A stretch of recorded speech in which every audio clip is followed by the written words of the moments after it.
Hi everyone, my name is Steph, this is the Novelty Corner and welcome to my channel. Today I have a Books Beside My Bed video for you, which is where I wrap up the last 7 days worth of reading. If you're new here, welcome. If you're very familiar with the series, welcome back. I'm going to dive straight into the books that I read in the last week because I've read quite a few because I've been on holidays. So this is my reading week from the 18th until the 24th of September. I read a total of 9 things this week, plus a couple of picture books which I'm not going to be talking about because they're going to feature in a separate video at some point. I read a total of 2,671 pages and my yearly reading total is 370 books. Normally I would count these books in chronological order, but I'm going to start off with a middle grade title so that if anyone wants to read that one but they don't want to hear about the romance titles, it gets out of the way first. Otherwise, all the timestamps are down below. So one of the first books that I read this week was Egg Marks the Spot by Amy Timberlake with pictures by John Klassen. John Klassen is well known for his picture book illustrations, and this is the first time I've seen it in a longer form.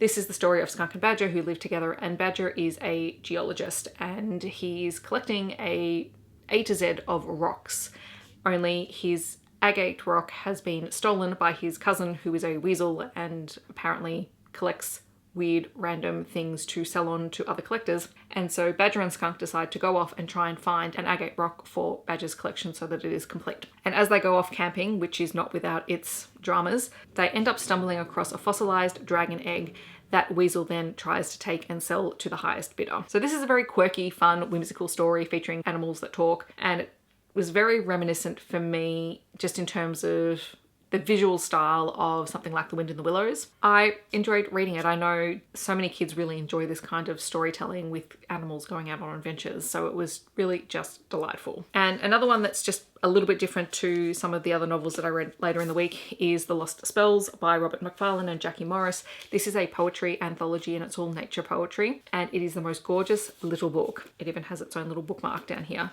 But it is poems and watercolor illustrations and everything tells a story together, and it is honestly stunning. I remember hearing about this collection of books from Lianne from Literary Diversions. She had, I don't know if she had this one, but she definitely had at least one of the other books by this duo, and I would very much like to collect those books because this was just so gorgeous. It is utterly beautiful and it is perfect for kids and adults alike. So I read Magic Strikes, which is the third book in the Kate Daniel series. I'm not going to spend too long talking about this world because I've talked about it a whole stack, and you are very welcome to go and check out our first live show where we talk about the first 2 books plus a novella plus a whole stack of short stories set in this world. But it is a dystopian magic world. It's based in Atlanta, and Kate Daniels is a mercenary who has ended up working for the Order of the Knights of Merciful Aid and finds herself also being entangled in pack politics. So she's kind of an irreverent character, and she's got this very tentative connection to the shifter pack of Atlanta.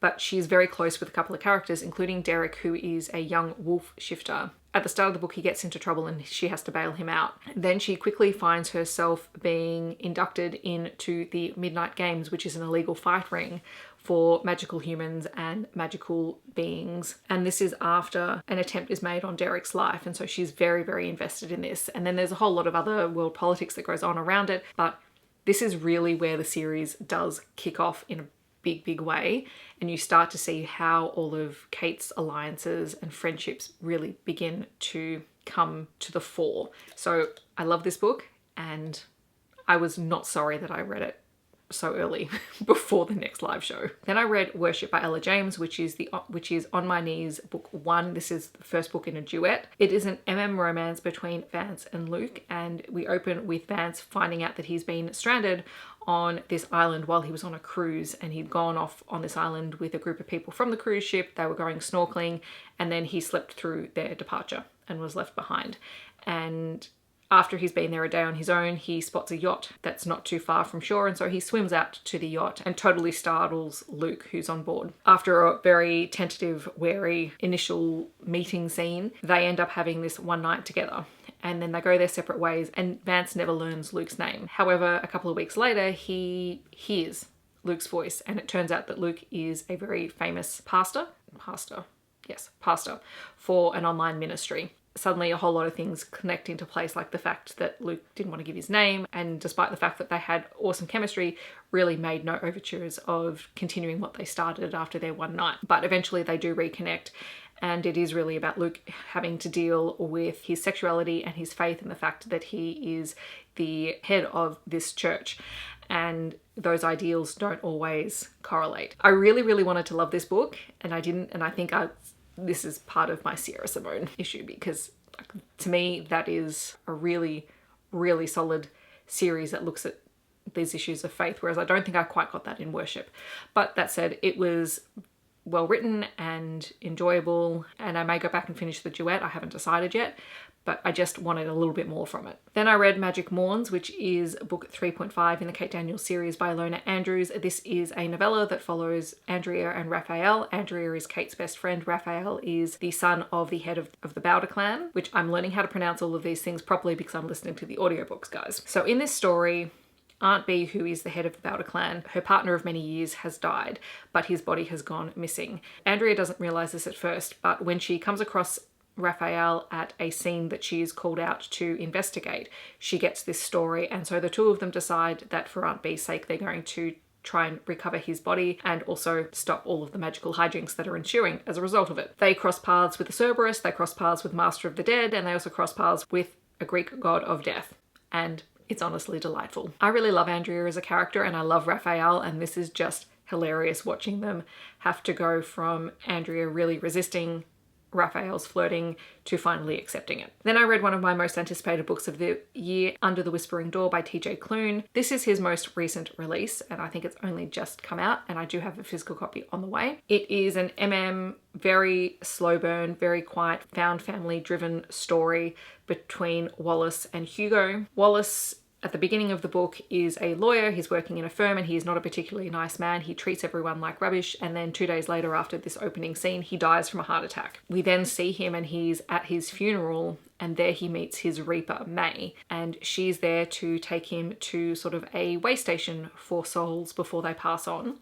And his way station happens to be a tea shop run by a man named Hugo. It's Hugo's job to help prepare him for crossing over, but it doesn't always happen immediately, and Wallace finds himself really being included as part of this little family who work at this tea shop, which includes Hugo and May, but also Hugo's deceased grandfather, who is a ghost who hangs around and offers unsolicited advice all the time. While this possibly doesn't have some of the polish of TJ Klune's other books, I did really enjoy this because it does really investigate a lot of things to do with the stages of grief, and it also has a protagonist, Hugo, who is dealing with anxiety, and that's on the page.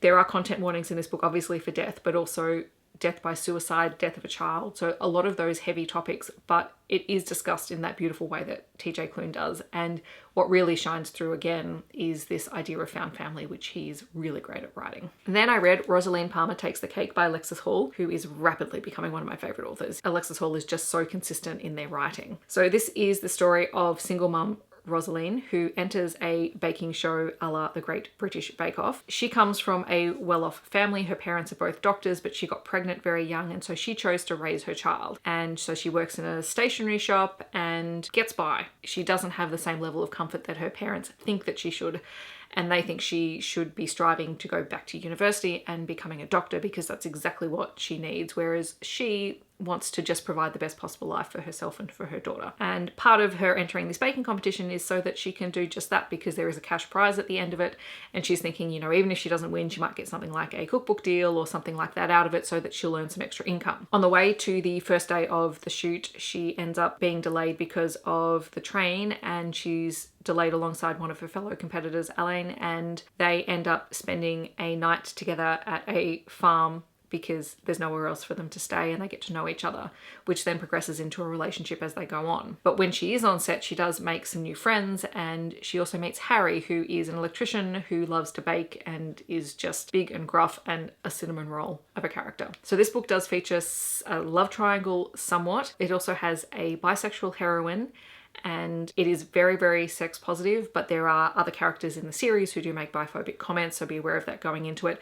There is also another content warning in this one for attempted sexual assault on page. The standouts in this book were Rosaline, Harry, and also Rosaline's daughter, Emily, who is just delightful, and also Rosaline's best friend, who is also her ex-girlfriend, Lauren, who spends a lot of time babysitting Emily. and is just the very cool aunt who lets you get away with absolutely everything. I absolutely adored this. It is so much fun. Don't read it without having baked goods on hand because you will get hungry. Loved it. Then I read The Rogue King by Abigail Owen. This is the first book in the Inferno Rising series. This is a dragon shifter paranormal romance book.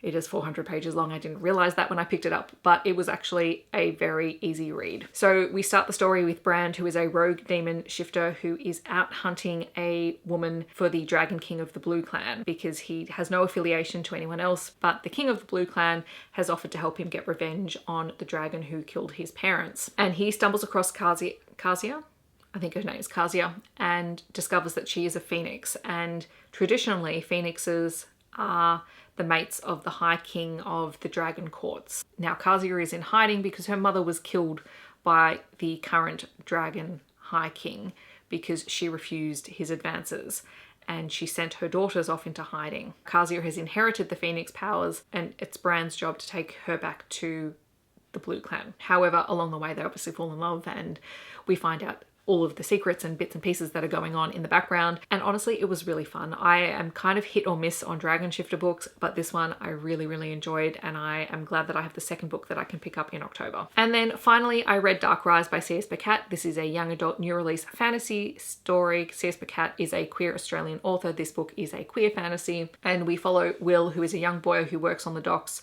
who ends up going on the run after his mother is killed. This is a world where magic used to reign, but it has since fallen, and the only people who remember that magic are the stewards and also the servants of the Dark Lord, who is reported to be rising again. When Will is kidnapped by Simon, who is trying to bring about the rise of the Dark Lord, he's rescued by the stewards, who then teach him all about this way of life and his potential role in stopping the Dark Lord from rising. This was really fun. You guys know that I don't read a ton of fantasy, and I haven't read a whole ton of young adult fantasy in a while, but I did really enjoy this one, and despite its size, it is actually a fairly quick read, and I did not see the twist coming, so that was good, because I actually quite like this twist. I can't say any more than that because anything more would be a spoiler, but I did enjoy it. All right, so those are the books that I read this week. In the comments, if you have read any of these books, I would love for you to let me know, or if you're planning on picking them up in the future. Alternatively, feel free to share something that you have been reading and loving in the last week or so. If you want to let me know that you're here but you don't want to leave a comment, you can leave any emoji that would be an item that I could summon you with. I've got the lost spell. I've been reading a lot of books with magic, so drop an item that I could use to summon you with in the comments, because that'd be cool. That might mean that I have to think about what you could summon me with. It would probably be books, let's be real. I hope that wherever you are in the world, you're staying safe and healthy, and I will see you in my next video. Thanks so much for watching. Bye everyone.